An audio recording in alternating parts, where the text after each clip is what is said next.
একদিন হজরত মুসা আলাইহিস সালাম আল্লাহর সাথে কথা বলার জন্য তুর পাহাড়ের দিকে রওনা করলেন। কিছু সময় পথ চলার পর অবশেষে তিনি তুর পাহাড়ে এসে উপস্থিত হলেন। তখন আল্লাহ রাব্বুল আলামিন গায়েবী আওয়াজের মাধ্যমে মুসা আলাইহিস সালামের সাথে কথা বলা শুরু করে দিলেন। হজরত মুসা আলাইহিস সালাম আল্লাহ রাব্বুল আলামিনকে জিজ্ঞেস করলেন, হে আল্লাহ, আমি জানতে চাই জান্নাতে আমার সাথে কে থাকবে? তখন আল্লাহ রাব্বুল আলামিন বললেন, হে মুসা, এই বনি ইসরাইলের মধ্যে একজন কসাই বসবাস করে, সেই তোমার সাথে জান্নাতে থাকবে এবং সেই তোমার জান্নাতের সঙ্গী হবে। এবার হজরত মুসা আলাইহিস সালাম বিনয়ের সাথে আল্লাহ রাব্বুল আলামিনের কাছে জানতে চাইলেন, হে আল্লাহ, আমাকে তুমি নবী করে পাঠিয়েছ, আমার সাথে তো থাকার কথা কোনো আল্লাহওয়ালা বুজুর্গ দরবেশ ব্যক্তি, কেন কসাই আমার সাথে জান্নাতের সঙ্গী হবে? আল্লাহ, আপনি আমাকে দয়া করে ওই কসাই ব্যক্তির ঠিকানাটা দিন, আমি গিয়ে দেখে আসতে চাই সে কি এমন আমল করে যে আমলের বদলে সে আমার সাথে জান্নাতে বসবাস করবে। তখন আল্লাহ রাব্বুল আলামিন বললেন, হে মুসা, তুমি আজকে বাড়ি চলে যাও, সময় হলে আমি তোমাকে ডেকে আনব এবং সেই কসাইয়ের ঠিকানা দেব। আল্লাহ রাব্বুল আলামিনের কথা শুনে হজরত মুসা আলাইহিস সালাম তারপর বাড়িতে ফিরে আসলেন। এইভাবেই বেশ কিছুদিন অতিবাহিত হয়ে গেল। একদিন আল্লাহর নবী মুসা কোনো এক জায়গায় সফর করার জন্য বাড়ি থেকে রওনা করলেন। তিনি রাস্তায় হাঁটতে হাঁটতে পথিমধ্যে দেখতে পেলেন একজন মহিলা রাস্তার পাশে দাঁড়িয়ে কান্না করছে। মহিলাটি হজরত মুসা আলাইহিস সালামকে দেখে তার কাছে আসলেন এবং মুসা নবীকে জিজ্ঞেস করলেন, হে আল্লাহর নবী মুসা, আপনি কি আজকে আল্লাহর সাথে কথা বলার জন্য তুর পাহাড়ে যাচ্ছেন? যদি তাই হয়ে থাকে তাহলে আপনি আল্লাহর কাছে আমার একটা আর্জি পৌঁছে দেবেন। আপনি আপনার আল্লাহকে জিজ্ঞেস করবেন, আমার বিয়ের এত বছর হয়ে গেল, আল্লাহ রাব্বুল আলামিন এখনো পর্যন্ত কেন আমাকে কোনো সন্ততি দান করল না? আমি জানতে চাই আমার কি এমন অপরাধ যার কারণে আমি আজও কোনো সন্তানের মুখ দেখতে পারলাম না। হে মুসা, আপনি আপনার আল্লাহকে জিজ্ঞেস করবেন আমার কোনো ভুল আছে কিনা, কোনো ভুলের কারণে আমি এত বছর হয়ে গেল বিয়ের এখনো পর্যন্ত আমি কোনো সন্তান কুলে নিতে পারলাম না। মহিলাটির এমন কথা শোনার পর হজরত মুসা আলাইহিস সালাম অবাক হয়ে গেলেন। তারপর তিনি ওই মহিলাকে বললেন, ঠিক আছে, আমি অবশ্যই আল্লাহ রাব্বুল আলামিনের কাছে আপনার এই কথা জিজ্ঞেস করব। এই বলে মুসা নবী সামনের দিকে হাঁটতে শুরু করলেন। তারপর তিনি মনস্তর করলেন তিনি আর সফরে যাবেন না, তিনি তুর পাহাড়ের দিকে যাবেন।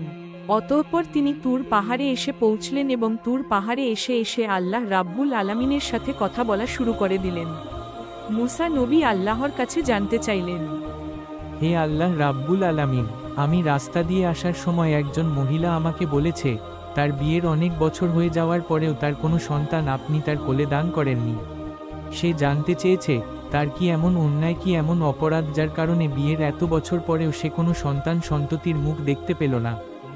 তারপর আল্লাহ রাব্বুল আলামিন এক গায়েবী আওয়াজের মাধ্যমে হজরত মুসা আলাইহিস সালামকে জানিয়ে দিলেন, হে মুসা, তুমি ওই মহিলাকে জানিয়ে দিও যে আল্লাহ রাব্বুল আলামিন তার ভাগ্যে কোনো সন্তান লিখেনি, যার কারণে সে মা হতে পারেনি। একমাত্র আল্লাহ যাকে চাইবে তাকেই সন্তান দান করবে। যার ভাগ্যে সন্তান লেখা থাকবে সেই কেবল সন্তানের মুখ দেখতে পাবে। ওই মহিলার ভাগ্যে কোনো সন্তান লেখা নেই, তাই সে কোনোদিন মা হতে পারবে না। আল্লাহ রাব্বুল আলামিনের মুখ থেকে এমন কথা শোনার পর হজরত মুসা আলাইহিস সালাম তারপর বাড়ির দিকে রওনা করলেন। হাঁটতে হাঁটতে তার মনে পড়ে গেল ওই মহিলার কথা।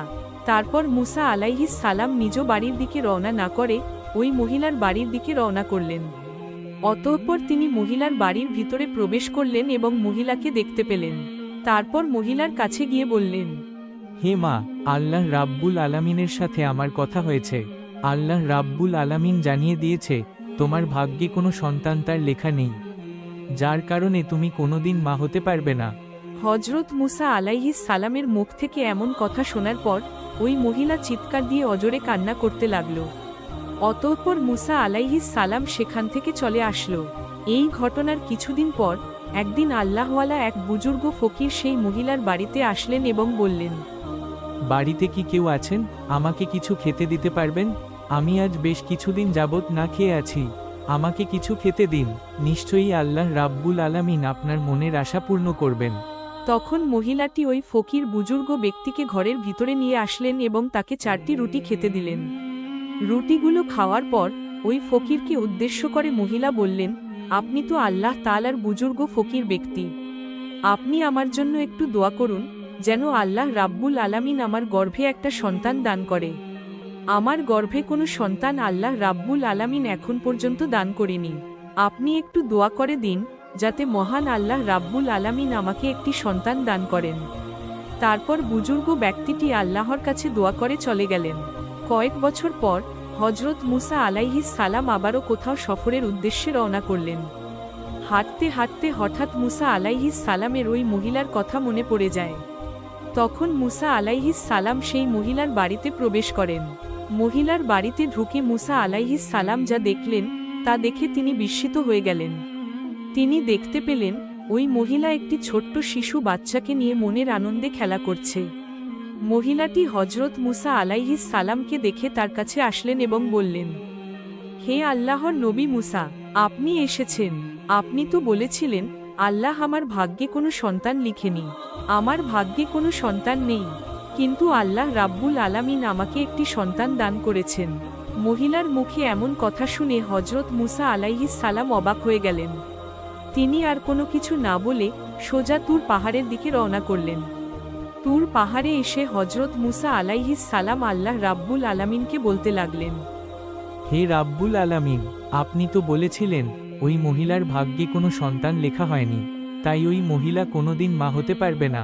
কিন্তু আমি আজকে সেই মহিলার বাড়িতে গিয়েছিলাম, গিয়ে দেখতে পেলাম একটি ছোট্ট শিশুর সাথে মনের আনন্দে সেই মহিলা খেলা করছে, এবং সেই মহিলা বলেছে যে আল্লাহ রাব্বুল আলামিন তাকে একটি সন্তান দান করেছে। ইয়া রব্বুল আলামিন, আমি এই ব্যাপারটা বুঝতে পারিনি, কিভাবে এই ঘটনাটা ঘটল?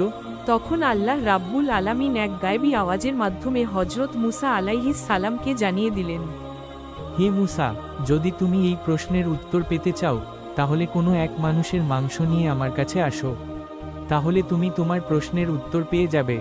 আল্লাহ রাব্বুল আলামিনের কথা শুনে হজরত মুসা আলাইহিস সালাম মানুষের মাংস খোঁজ করার জন্য বের হয়ে গেলেন। হজরত মুসা আলাইহিস সালাম তার কওমের লোকদের কাছে গিয়ে বললেন, হে আমার কওমের লোকেরা, আল্লাহ রাব্বুল আলামিনের নির্দেশে আমি এখানে এসেছি। আল্লাহ রাব্বুল আলামিন বলেছে মানুষের মাংস নিয়ে যেতে। তোমাদের মধ্যে কেউ কি আছো যে আমাকে এক টুকরো মানুষের মাংস শরীর থেকে কেটে দেবে? হজরত মুসা আলাইহিস সালামের মুখে এমন কথা শুনে তার কম লোকেরা সবাই অস্বীকৃতি জানিয়ে এখান থেকে চলে গেল। মুসা আলাইহিস সালাম তারপর অনেক চিন্তিত এবং পেরেশানি হয়ে গেলেন। চিন্তিত মন নিয়ে তিনি এদিক সেদিকে ঘোরাফেরি করতে লাগলেন। অবশেষে কোনো সমাধান না পেয়ে তিনি বাড়ির দিকে রওনা করছিলেন। এমন সময় পিছন থেকে একজন বুজুর্গ দরবেশ হজরত মুসা আলাইহিস সালামকে ডাক দিয়ে বললেন, হে আল্লাহর নবী মুসা, তোমাকে এত চিন্তিত এবং পেরেশানি দেখাচ্ছে কেন? ঘটনা কি, বলো আমাকে। তখন মুসা আলাইহিস সালাম ওই দরবেশের কাছে এসে বললেন, আল্লাহ রাব্বুল আলামিন বলেছে মানুষের মাংস নিয়ে যেতে, কিন্তু আমার কওমের লোকদের কাছে আমি এসেছিলাম, কেউ আমাকে মানুষের মাংস এক টুকরো দিতে রাজি হলো না, সবাই মুখ ফিরিয়ে নিল। তখন দরবেশ ব্যক্তিটি হজরত মুসা আলাইহিস সালামের হাত থেকে চাকুটি নিয়ে তার নিজের শরীর থেকে এক টুকরো মাংস কেটে হজরত মুসা আলাইহিস সালামের কাছে দিয়ে দিল। তারপর দরবেশ ব্যক্তিটি চলে গেলেন। হজরত মুসা আলাইহিস সালাম এই ঘটনা দেখার পর অত্যন্ত বিস্মিত হয়ে গেলেন। অতঃপর তিনি মাংসের টুকরা নিয়ে তুর পাহাড়ে চলে আসলেন। হজরত মুসা আলাইহিস সালাম আল্লাহ রাব্বুল আলামিনের উদ্দেশ্যে বললেন, হে আল্লাহ, আমি মানুষের মাংস নিয়ে এসেছি, কিন্তু এই মাংসের জন্য আমি আমার কওমের বহু লোকের কাছে গিয়েছি, কিন্তু কেউ মাংস দিতে রাজি হয়নি। হঠাৎ একজন বুজুর্গ দরবেশ ব্যক্তি তার শরীরের মাংস কেটে আমাকে দিয়ে দিল। তখন আল্লাহ রাব্বুল আলামিন এক গায়েবী আওয়াজের মাধ্যমে হজরত মুসা আলাইহিস সালামকে বললেন, হে মুসা, তুমি মানুষের মাংসের জন্য অন্য কারো কাছে যাওয়ার কোনো দরকার ছিল না, তার জন্য তুমি নিজেই যথেষ্ট ছিলে। এর মধ্যেই তোমার প্রশ্নের উত্তর তুমি পেয়ে গেছো। আর যে দরবেশ ব্যক্তিটি আমি আল্লাহর নাম শোনা মাত্রই তার শরীরের মাংস কেটে তোমাকে দিয়ে দিল, তার দোয়ার বরকতের ফলেই আমি ওই মহিলার গর্ভে সন্তান দিয়েছি।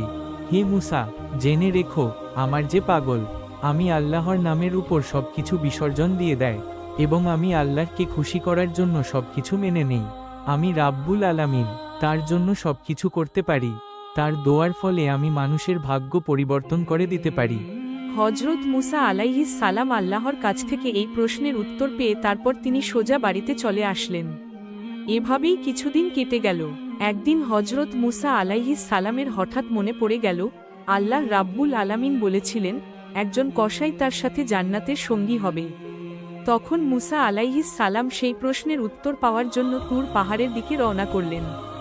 হজরত মুসা আলাইহিস সালাম তুর পাহাড়ে এসে আল্লাহ রাব্বুল আলামিনকে বললেন, হে রাব্বুল আলামিন, আপনি বলেছিলেন এই বনি ইসরায়েলের একজন কসাই আমার সাথে জান্নাতে সঙ্গী হবে। দয়া করে আপনি সেই কসাইয়ের ঠিকানাটা আমাকে দিন। আমি দেখে আসতে চাই কি এমন আমল করার কারণে সে আমার সাথে জান্নাতে সঙ্গী হবে। তখন আল্লাহ রাব্বুল আলামিন এক গায়েবী আওয়াজের মাধ্যমে হজরত মুসা আলাইহিস সালামকে সেই কসাইয়ের ঠিকানা দিয়ে দিলেন। এরপর মুসা আলাইহিস সালাম তুর পাহাড় থেকে সোজা সেই কসাইয়ের দোকানে আসলেন। মুসা নবী দূর থেকে কসাইয়ের দোকানে লক্ষ্য করলেন, কসাই দোকানে বসে কিছু মাংস কাটছে। যে ভালো ভালো মাংসগুলো সেগুলো সে কেটে কেটে আলাদা একটা পাত্র রাখছে। এছাড়া আর কোনো আমল কসাইয়ের মধ্যে দেখতে পাচ্ছে না। কিছুক্ষণ পর কসাই দোকান বন্ধ করে সেই ভালো ভালো মাংসের পাত্রটা নিয়ে বাড়ির দিকে রওনা করলেন। হজরত মুসা আলাইহিস সালাম ও কসাইয়ের পিছু পিছু অনুসরণ করতে লাগল। কিছুক্ষণ পর কসাই বাড়িতে এসে পৌঁছল। হজরত মুসা আলাইহিস সালাম সেদিন কসাইয়ের বাড়িটা লক্ষ্য করে চলে গেলেন।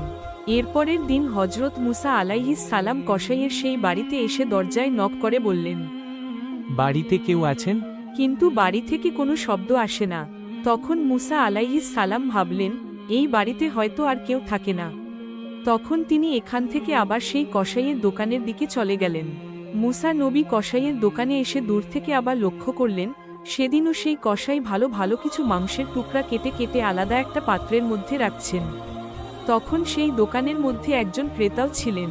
ক্রেতা সেই কসাইকে লক্ষ্য করে বললেন, ভাই, আপনি আমাকে সেই ভালো ভালো টুকরোর মাংস থেকে আমাকে মাংস দিন, বিনিময়ে আপনাকে আমি অতিরিক্ত দাম প্রদান করব। কিন্তু তখন কসাই বলল, ভাই, আপনি আমাকে অতিরিক্ত যতই দাম দেন না কেন, আমি এই মাংসগুলো বিক্রি করব না। আমি এই মাংসগুলো বাড়িতে নিয়ে যাব। মুসা নবী মনে মনে চিন্তা করতে লাগলেন, বাড়িতে তো কেউ থাকে না, তাহলে এই মাংসগুলো কার জন্য নিয়ে যাবে? অতঃপর ক্রেতা অন্য মাংস নিয়ে চলে গেল। কিছুক্ষণ পর কসাই দোকান বন্ধ করে সেই ভালো মাংসের টুকরোগুলো হাতে নিয়ে বাড়ির দিকে রওনা করলেন। মুসা আলাইহিস সালাম ও কসাইয়ের পিছু পিছু অনুসরণ করতে লাগল। মুসা আলাইহিস সালাম দেখলেন, যখন কসাই বাড়িতে আসলেন তখন দরজা খুলে ঘরে প্রবেশ করলেন। মুসা আলাইহিস সালাম তার কিছুক্ষণ পর দরজার কাছে গিয়ে দরজার মধ্যে শব্দ করে বললেন, বাড়িতে কি কেউ আছেন? আমি একজন মুসাফির, আমি বিপদে পড়ে এসেছি। আজকের রাতটুকু আমি এখানে কাটাতে চাই। তখন ঘর থেকে কসাই এসে বলল, আপনাকে তো ঠিক চিনতে পারছি না। তখন মুসা আলাইহিস সালাম বলল, ভাই, আমি একজন মুসাফির, আমি আজকে রাতটুকু এখানে থেকেই কাল সকালে চলে যাব। আমাকে একটু আশ্রয় দিন। তখন কসাই বলল, ঠিক আছে ভাই, আপনি আমার ঘরের ভিতরে আসুন। ঘরের ভিতরে আসার পর কসাই মুসা নবীকে বললেন, ভাই, আপনি একটু বসুন, আমি পাশের ঘরে একটু কাজ সেরে আসছি। কিছুক্ষণ পর মুসা নবী লক্ষ্য করলেন, কসাই পাশের ঘরে গিয়ে একটি চুলা জ্বালিয়ে নিজে নিজে সেই মাংসের টুকরোগুলো চুলার মধ্যে রান্না করছে।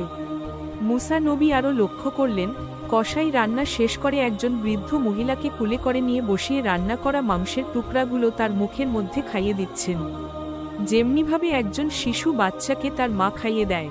কিছুক্ষণ পর কসাই কিছু রুটি এবং মাংস নিয়ে মুসা আলাইহিস সালামের কাছে আসলেন এবং তাকে দিয়ে বললেন, ভাই, আপনি এই রুটি এবং মাংসগুলো খান। আমার একটা বিশেষ কাজ থাকায় আপনার জন্য খাবার দিতে দেরি হয়ে গেল। তখন মুসা আলাইহিস সালাম কসাইকে বললেন, ভাই, আমি খাবো পরে, আগে আপনি আমার একটা প্রশ্নের উত্তর দিন। যে বৃদ্ধ মহিলাকে আপনি কোলে করে বসিয়ে খাওয়ালেন, সেই বৃদ্ধ মহিলাটি কে? তখন কসাই জবাব দিল, ভাই, সেই বৃদ্ধ মহিলাটি হলো আমার দুঃখিনী মা। এই দুনিয়ায় আমার মা ছাড়া আমার আর কেউ নেই, আর আমি ছাড়াও আমার মার আর কেউ নেই। এই বলে কসাই চলে গেলেন। কিছুক্ষণ পর হজরত মুসা আলাইহিস সালাম লক্ষ্য করলেন, সেই বৃদ্ধ মা ঘরে বসে আল্লাহ রাব্বুল আলামিনের দরবারে দুহাত তুলে দোয়া করে বলছেন, হে রাব্বুল আলামিন, এই দুনিয়ায় আমার ছেলে ছাড়া আমার আর কেউ নেই। মাবুদ গো, আমার ছেলে প্রতিদিন দোকান থেকে গোশতের ভালো ভালো টুকরাগুলো আমি মায়ের জন্য নিয়ে এসে রান্না করে আমি মায়ের মুখে তুলে দেয়। হে আল্লাহ, আমি আমার সন্তানের প্রতি সন্তুষ্ট, তুমিও আমার সন্তানের প্রতি সন্তুষ্ট থেকো। হে আল্লাহ, আমি মা হয়ে তোমার দরবারে হাত তুলে বলছি, এই বনি ইসরায়েলের সবচেয়ে বড় পয়গম্বর হজরত মুসা আলাইহিস সালামের সাথে তুমি আমার ছেলের জান্নাত করিও। এই দৃশ্য দেখে হজরত মুসা আলাইহিস সালাম অত্যন্ত বিস্মিত হয়ে গেলেন। পরের দিন তিনি তুর পাহাড়ের দিকে রওনা করলেন এবং তুর পাহাড়ে এসে আল্লাহ রাব্বুল আলামিনকে বললেন, হে রব্বুল আলামিন, ওই কসাইয়ের তেমন কোনো আমল দেখতে পাইনি, তবে একটি আমল দেখেছি, সেটি হলো সে অত্যন্ত মা ভক্ত। সে তার মাকে অত্যন্ত শ্রদ্ধা এবং সম্মান করে। সে তার মার খুব খেদমত করে।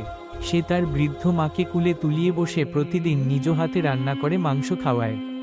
তখন আল্লাহ রাব্বুল আলামিন এক গায়েবী আওয়াজের মাধ্যমে মুসা নবীকে জানিয়ে দিলেন, হে মুসা, এই বৃদ্ধ মা তার সন্তানের প্রতি সন্তুষ্ট। তার সন্তান তার মাকে অত্যন্ত শ্রদ্ধা এবং ভালোবাসে, তার মায়ের খেদমত করে, আর এই বৃদ্ধ মা তার সন্তানের প্রতি খুশি হয়ে আমি আল্লাহর দরবারে প্রতিদিন দুহাত তুলে দোয়া করে বলে, মাবুদ, আমার সন্তানকে তুমি মুসা নবীর সাথে জান্নাতে থাকার ব্যবস্থা করে দিও। মুসারে আমি দুনিয়ার সবকিছু ফিরিয়ে দিলেও মায়ের দোয়া কখনো ফিরিয়ে দিতে পারি না। তাই আমি সেই বৃদ্ধ মায়ের দোয়া কবুল করে নিয়েছি। এই জন্য সেই কসাই জান্নাতে তোমার সাথে বসবাস করবে। এমনিভাবে বয়ে যায় সময়। এরপর সময় ইতিমধ্যে হজরত মুসা আলাইহিস সালাম আল্লাহর দেওয়া সমস্ত আদেশগুলো দায়িত্ব সহকারে পালন করেছেন। এবার তার বিশ্রামের পালা। তাছাড়া হজরত মুসা আলাইহিস সালামের অনেক বয়সও হয়ে গিয়েছে। তিনি অতীতের সমস্ত কথাগুলো মনে মনে ভাবছেন। এরই মধ্যে হঠাৎ একদিন হজরত আজরাইল আলাইহিস সালাম মুসা আলাইহিস সালামের সামনে এসে দাঁড়ালেন। আজরাইলকে দেখে হজরত মুসা আলাইহিস সালাম বললেন, হে আজরাইল, তুমি কি আমার জান কবজ করতে এসেছো? তখন আজরাইল আলাইহিস সালাম বললেন, হ্যাঁ, আমি আল্লাহর আদেশে আপনার জান কবজ করতে এসেছি। তখন মুসা আলাইহিস সালাম বললেন, তুমি আমার মুখ দিয়ে জান কবজ করবে, কোনো মুখ দিয়ে করবে? যেই মুখ দিয়ে আমি আল্লাহ রাব্বুল আলামিনের সাথে কথা বলেছি, সেই মুখ দিয়ে। তখন হজরত আজরাইল আলাইহিস সালাম বললেন, তাহলে আমি আপনার চোখ দিয়ে জান কবজ করব। তখন মুসা আলাইহিস সালাম বললেন, কোন চোখ দিয়ে জান কবজ করবে? যেই চোখ দিয়ে আমি আল্লাহর নূর সরাসরি প্রদর্শন করেছি, সেই চোখ দিয়ে। তখন হজরত আজরাইল আলাইহিস সালাম বললেন, তাহলে আমি নাক দিয়ে আপনার জান কবজ করব। এবার মুসা আলাইহিস সালাম বললেন, এই নাক দিয়ে আমি আল্লাহ তাআলার বেহেশতের সুঘ্রাণ অনুভব করেছি। তখন হজরত আজরাইল আলাইহিস সালাম বললেন, আমি আপনার এত কথা শুনতে চাই না। আমার যেদিক দিয়ে ইচ্ছে সেদিকে দিয়ে আমি জান বের করে নিয়ে যাব। হজরত মুসা আলাইহিস সালাম আজরাইলের এই কথা শুনে অত্যন্ত ক্রোধান্বিত হয়ে ঠাস করে আজরাইলকে একটি থাপ্পড় লাগিয়ে দিলেন। তখন সাথে সাথে আজরাইল আলাইহিস সালামের দুইটা চোখ বের হয়ে পড়ে গেল। আজরাইল আলাইহিস সালাম তখন আল্লাহ রাব্বুল আলামিনের কাছে এসে সমস্ত ঘটনার বর্ণনা করলেন। আল্লাহ রাব্বুল আলামিন সাথে সাথে হজরত আজরাইল আলাইহিস সালামের চক্ষু ঠিক করে দিয়ে বললেন, হে আজরাইল, আমার নবীগণদের মধ্যে মুসা হলো একটু ক্রোধান্বিত এবং তার রাগ বেশি। হে আজরাইল, তোমাকে আর মুসার কাছে যেতে হবে না। মুসার ব্যাপারটা আমি আল্লাহ নিজেই দেখব। তার কিছুদিন পর আল্লাহ রাব্বুল আলামিন এক ওহীর মাধ্যমে হজরত মুসা আলাইহিস সালামকে জানিয়ে দিলেন, হে মুসা, যদি তুমি একটি মেষের পশমের সংখ্যা পরিমাণ হায়াতের আরজি আমার কাছে করো, আমি আল্লাহ রাব্বুল আলামিন সেই পরিমাণ হায়াত তোমাকে দান করব। তুমি পৃথিবীতে যতদিন থাকার ইচ্ছা পোষণ করো, আমি তোমাকে ততদিন রাখব।